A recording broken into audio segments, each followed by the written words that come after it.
Hi friends, आज हम लोग जो क्लास 11th की बेसिक केमिस्ट्री का जो सीरीज चल रहा था उसमें से आपका लेक्चर नंबर 5 है, जिसमें हम पढ़ने वाले हैं मॉलिक्यूल के बारे में। इसके पहले वाले में एटम के बारे में, एटम क्या होता है, एटॉमिक नंबर क्या होता है, कक्षा क्या होता है, उपकक्षा क्या होता है, कक्षक किसे कहते हैं, सारे क्वेश्चन थ्योरी को डिस्कस किए थे हम।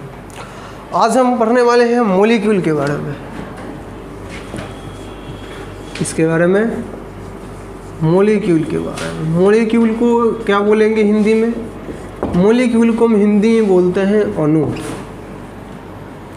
अणु क्या होता है? आप लोग तो बहुत अणु का नाम सुने हो। अणु क्या होता है समझो ध्यान से। इसके पहले आप लोग एटम पढ़े थे। एटम क्या होता है? सिंपली मैटर का वो छोटा पार्ट जो रासायनिक अभिक्रिया में भाग लेता हो उसी को हम लोग क्या बोलते थे? एटम बोलते थे, परमाणु बोलते थे।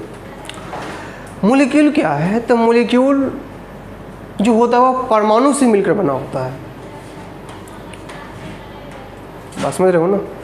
अभी जो मॉलिक्यूल होता है, जो आपका अणु होता है, यह परमाणुओं से मिलकर बना होता है। परमाणुओं से मिलकर बना होता है। क्लियर? परमाणुओं से मिलकर बना होता है कहने का मतलब है, इसी को और अच्छा से हम कहना चाहें तो कह सकते हैं ना, सिंपली हो सकता है कि परमाणुओं से मिलकर बना, मतलब कि परमाणु 2 हो सकता है, परमाणु 3 हो सकता है, परमाणु 4 हो सकता है, परमाणु 5 हो सकता है। ये भी हो सकता है कि परमाणु 2 हो, दोनों सेम हो, परमाणु 2 हो, दोनों अलग अलग हो, परमाणु 3 हो, तीनों सेम हो, 2 सेम हो, 1 अलग हो, तीनों डिफरेंट हो। बहुत सारी कहानियाँ यहाँ पे अरेंज हो जाएगी। बहुत सारी संभावनाएं यहाँ पे पॉसिबल है। बात समझ रहे हैं ना? तो हम कह सकते हैं इसको दूसरे भाषा में क्या, कि परमाणुओं का समूह, परमाणुओं का समूह अणु कहलाता है। अणु कहलाता है। क्लियर? इसकी एग्जाम्पल की बात कर लेते हैं। ध्यान दो, जैसे कि O2, N2, H2। अब देखो कि इसमें जो ऑक्सीजन है यह कितना एटम से मिलकर बना हुआ है? 2 एटम, 2 ऑक्सीजन आपस में ऐड हुआ, O2 N2। हालांकि और अच्छा हम कहना चाहें ना, तो जो ऑक्सीजन, नाइट्रोजन, हाइड्रोजन है ना, यह ऐसा ही एग्जिस्ट करता ही है बोले तो, क्योंकि यह सब गैस है, नेचर में ऐसा ही एग्जिस्ट करता है। कभी भी एक गैस आप नहीं सुने हो। गैस बोले तो पूरा गैस का मॉलिक्यूल आ जाता है। बात समझ रहे हो ना? तो O2, N2, H2 ये सब मॉलिक्यूल हैं और ऐसा ही एग्जिस्ट करते हैं। इसीलिए अणु को एक और, अणु के बारे में एक और चीज़ कहा गया है क्या, कि जो अणु होता है वह स्वतंत्र रूप में एग्जिस्ट करता है, यानी कि पाया जाता है। क्लियर? तो आप देखोगे कि यह 2 आइटम है, दोनों सेम है। यहाँ भी 2 आइटम है एलिमेंट का, नाइट्रोजन दोनों सेम है, हाइड्रोजन दोनों सेम है।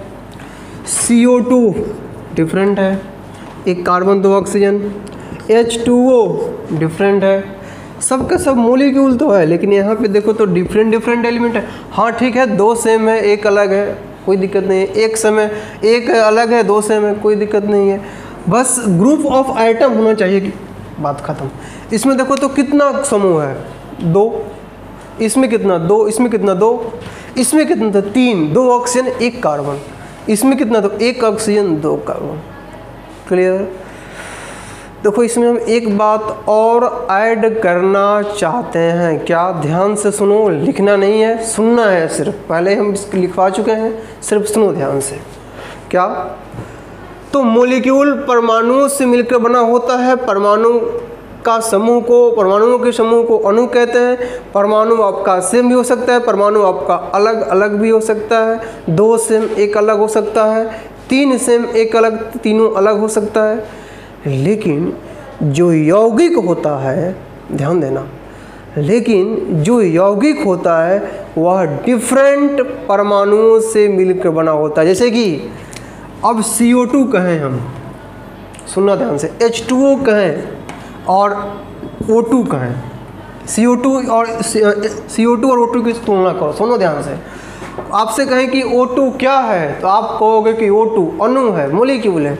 आपसे कहें CO2 क्या है, वो ठीक है गैस है, लेकिन सुनो ध्यान से, अणु में हम और आइटम में और कंपाउंड में डिफरेंस सुन रहे हैं। CO2 क्या है, CO2 अणु है, लेकिन CO2 यौगिक भी है। आई रिपीट, CO2 अणु भी है, CO2 यौगिक भी है, बट O2 सिर्फ और सिर्फ अणु है, O2 यौगिक नहीं है। ध्यान से सुनना इस बात को। तो कंपाउंड यानी कि डिफरेंट, यौगिक यानी कि डिफरेंट आइटम से मिलकर बना हुआ हो, और अणु यानी कि सेम से भी मिलकर बना हुआ हो और अलग अलग से भी मिलकर बना हुआ हो। क्लियर? यानी बहुत अच्छा से यदि हम कहना चाहें तो सभी यौगिक अणु हो सकते हैं, लेकिन सभी अणु को जरूरी नहीं है कि यौगिक हो सकते हैं। क्लियर? इस बात को याद रखिएगा थोड़ा सा। चलिए आगे बढ़ते हैं। तो परमाणुओं का समूह को अणु कहते हैं। परमाणु सेम भी हो सकता है, परमाणु अलग अलग हो सकते हैं, इसमें कोई संदेह नहीं। चलिए अब परमाणु को, अणु को अब 2 तरह से डिवाइड किया गया। सबसे पहले को हम बोलते हैं होमो एटॉमिक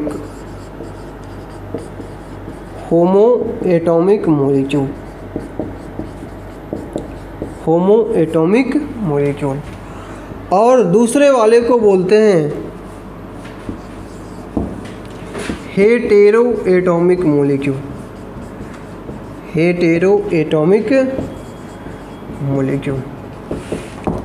क्लियर? होमो एटॉमिक मॉलिक्यूल को हम हिंदी में बोलेंगे समपरमाण्विक अणु, और हेटेरो एटॉमिक मॉलिक्यूल को हम बोलेंगे विषम परमाण्विक अणु। समझो आखिर यह होमो और हेटेरो कैसे सोचा गया, कैसे इसको डिवाइड किया गया। ध्यान से बात को समझो। हम आपको क्या बोले कि परमाणुओं का समूह, तो परमाणुओं का समूह सेम भी हो सकता है और अलग अलग भी हो सकता है। जब परमाणुओं का समूह सेम होगा, समान होगा, उसको समपरमाण्विक अणु बोलेंगे। परमाणुओं का समूह अलग अलग होगा तो उसको हम विषम परमाण्विक अणु बोलेंगे। क्लियर? जैसे कि एग्जाम्पल, ये सब O2, N2, .80 से यह सब समपरमाण्विक में आ गया। HI, HF, H2O, CO2 ये सब विषम परमाण्विक में आ गया। क्लियर? अब ध्यान से समझो, जो आपका समपरमाण्विक अणु है ना, इसको भी कई तरह से डिवाइड किया गया है। ठीक है? फिर जो आपका हेटेरो है, इसको भी डिवाइड किया गया है। तो एक काम कीजिए, पहले आप इसको नोट कीजिए अच्छे से समझते हुए, फिर हम पढ़ते हैं कि होमो एटॉमिक मॉलिक्यूल क्या है और कितने तरह से क्लासिफाई किया गया है। चलिए तो अब हम बात कर लेते हैं होमो एटॉमिक के बारे में। होमो एटॉमिक मॉलिक्यूल, ठीक है। होमो एटॉमिक मॉलिक्यूल जिसको हम हिंदी में बोलते हैं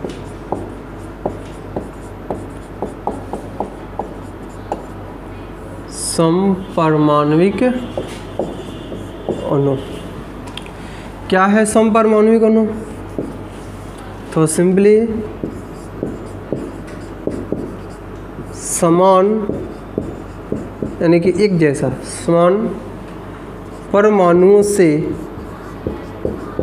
मिलकर बने अणु, मिलकर बने अणु को हम क्या बोल देते हैं? समपरमाणविक अणु।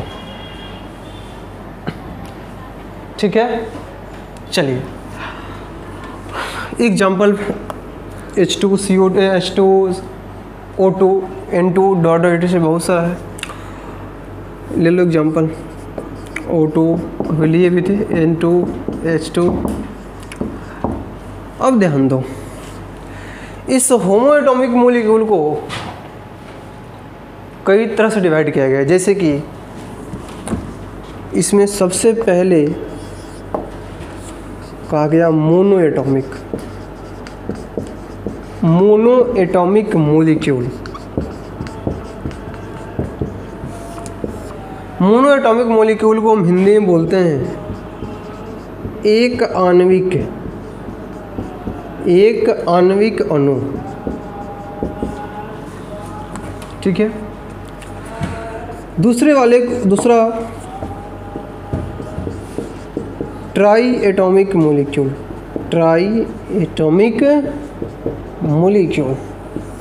इसको नहीं, मोनो के बाद तो डाई है ना, डाई एटॉमिक मॉलिक्यूल। और यह हो गया आपका द्विपरमाणविक अणु।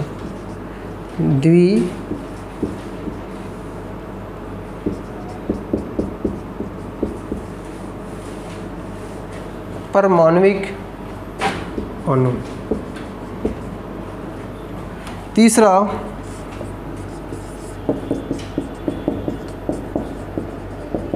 ट्राई एटॉमिक मॉलिक्यूल,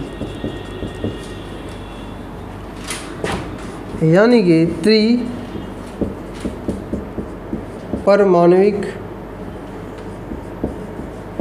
अणु। उसी प्रकार से टेट्रा एटॉमिक मॉलिक्यूल,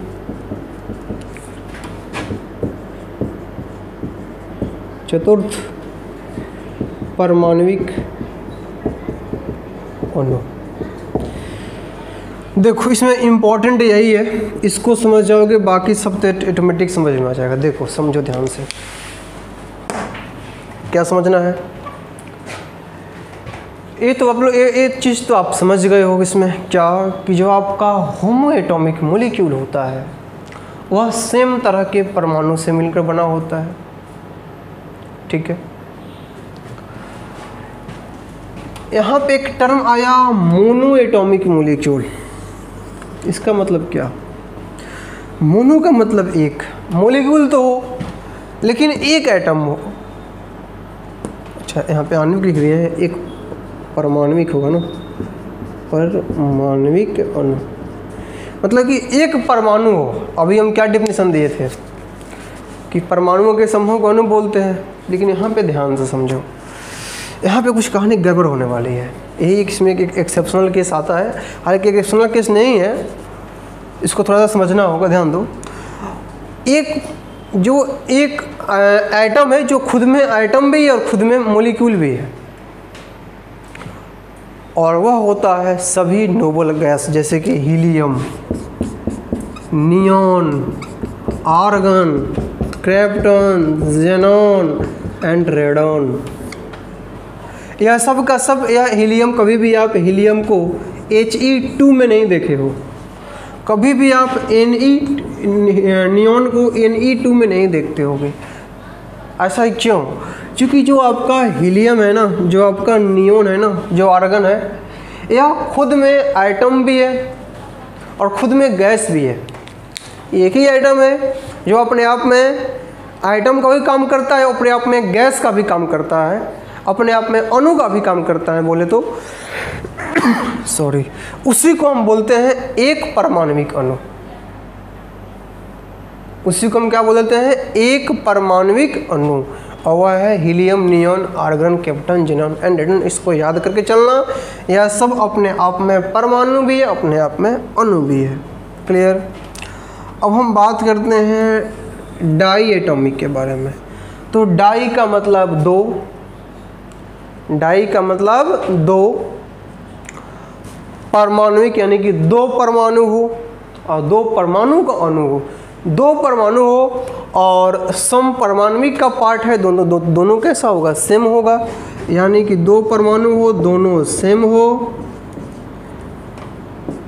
वह सब का सब किस में जाता है, द्विपरमाणविक अणु में। यह हो गया होमो का द्विपरमाणविक। ट्राई एटॉमिक की बात कर लो, तीन हो, तीनों सेम हो जैसे कि O3, चार हो, चारों सेम हो जैसे कि P4। ये सब सॉलिड है, P4 आपका सॉलिड है, फास्फोरस। और भी आप आगे जा सकते हो, जैसे कि मान लो कि आप मान लो कि एसिड लिख दें, AS8, ये भी आपका इसी का पार्ट है। इसमें तो ऑक्टा एटॉमिक हो गया ना, 8 सल्फर है,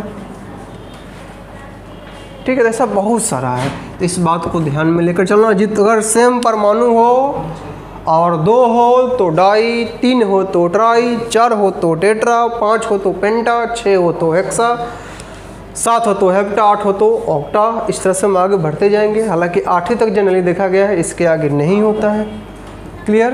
तो इस बात को ध्यान रखना कि सेम परमाणु से मिलकर बने अणु को हम लोग समपरमाणविक अणु कहते हैं। क्लियर? चलिए, तो इसको नोट कीजिए। अब हम बात करते हैं हेटेरोएटॉमिक मॉलिक्यूल क्या होता है। चलिए, तो अब हम बात करते हैं अगला हेटेरोएटॉमिक की।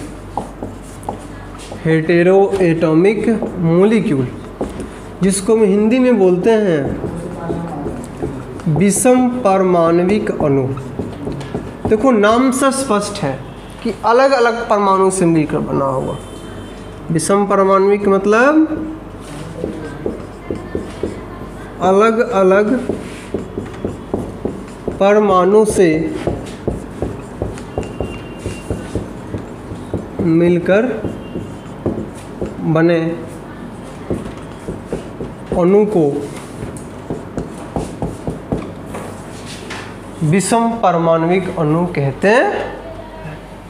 क्लियर? जैसे example HI, HF, CO2, H2O dot dot etc। Clear? चलिए आगे बढ़ते हैं। और क्या, हाँ, तो अब देखो होमो एटॉमिक मॉलिक्यूल भी जो होता है, इसको हम मुख्य रूप से दो ही तरह से डिवाइड कर देते हैं। पहला डाई एटॉमिक और दूसरा पॉली एटॉमिक।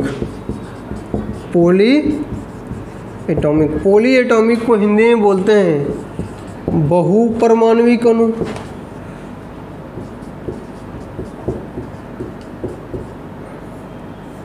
बहु परमाणविक अणु। और डाई एटॉमिक यानी कि द्विपरमाणविक अणु। एक हो गया आपका डाई एटॉमिक और दूसरा हो गया आपका क्या, पॉली एटॉमिक। डाई एटॉमिक क्या, ध्यान से समझो। इसी इसके पहले हम लोग होमो का डाई देखे थे, O2, N2, H2, वो होमो का डाई था। यहाँ हेट्रो का डाई है, तो अलग अलग होगा लेकिन दो ही एटम होगा। जैसे कि HI एक हाइड्रोजन है, एक आयोडीन है। HF एक हाइड्रोजन, एक फ्लोरीन है। HBr एक ब्रोमीन है, एक हाइड्रोजन है। कार्बन मोनोऑक्साइड एक ऑक्सीजन है और एक कार्बन है। तो दो अलग अलग एटम से मिलकर बने मॉलिक्यूल को क्या बोल देते हैं, डाई एटॉमिक। किसका डाई, तो हेटेरोएटॉमिक का, विषम परमाणविक का डाई। क्लियर? तो इसकी एग्जांपल की बात कर लेते हैं। तो हमारे पास HI आ गया, HBr आ गया, CO आ गया, डॉट डॉट etc। अब देखो पॉली एटॉमिक में, पॉली का मतलब कि बहुत सारा परमाणु से मिलकर बना हुआ हो। और बात विषम की है तो बहुत सारा का मतलब क्या, कि डिफरेंट हो, दो से अधिक हो। जैसे कि यहाँ पे दो ही था, यहाँ पे दो से अधिक, जैसे कि CO2 हो गया, सब इसी में आ गया। H2O हो गया, यूरिया हो गया, NH2CO, NH2 dot dot etc। यह सबको हम बहुपरमाणविक अणु की कैटेगरी में डाल देते हैं। क्लियर? चलिए, तो इस बात को ध्यान रखना कि विषम परमाणविक अणु जो कि अलग अलग एटम से, अलग अलग परमाणु से मिलकर बना होता है वो दो तरह से, डाई एटॉमिक, दो एटम हो अलग अलग हो वह होमो का डाई, हेट्रो का डाई, दो से अधिक हो अलग अलग हो वह हेट्रो का पॉली एटॉमिक। क्लियर? चलिए, तो आई होप आपको मॉलिक्यूल यानी कि अणु अच्छे से समझ में आया होगा। यदि इसमें कोई दिक्कत हो तो आप इसको कमेंट करो, उसका रिप्लाई देने की कोशिश करेंगे। ठीक है, तो इसको नोट कीजिए। हम लोग अगले लेक्चर में डिस्कस करेंगे वैलेंस इलेक्ट्रॉन वगैरह के बारे में। चलिए, तो इसको नोट कीजिए। Thank you.